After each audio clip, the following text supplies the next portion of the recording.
55 family members. So family ఈరోజు అయితే మా మమ్మీ మీద ప్రాంక్ చేయాలని ఫిక్స్ అయిపోయాను నేను. ఎందుకంటే అమ్మ పొద్దున్న వ్యాంగ్ లేచాను కదమ్మా, ఇల్లు చికెన్ తెచ్చుకుంటానంటే ఒకసారి ఫ్రిడ్జ్ ఓపెన్ చేసి చూడు ఎన్ని గుడ్లు ఉన్నాయో, ఆ గుడ్లన్నీ తెచ్చావు అవన్నీ ఎవరు తింటాడు ముందు అవి తినా అని అన్నది. అందుకనే నాకు చిరాకేసింది. ప్రాంక్ అయితే చేస్తాను ఖచ్చితంగా, చూడండి లాస్ట్లో.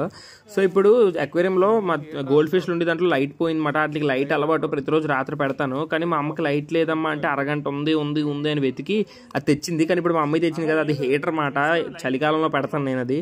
సో వీటికైతే పాపం లైట్ లేదు, పాడైపోయింది. ఇగో లైట్ కొత్తది తేవాలి. సో ఇప్పుడు కడుపు నిండా టిఫిన్ పెట్టింది, మళ్ళీ మా అమ్మ పనస్తాను లేడుతుంది. ఇంట్లో ఉంటే లావ్ అయిపోతాను, ఇంకా అలాగా కటింగ్ షాప్కి వచ్చాను నేను. ఇప్పుడు చూడండి ప్రాంక్ చేస్తాను మమ్మీ, ఎక్కడ పెట్టాలి పడేస్తాను, రియాక్షన్ చూద్దాం.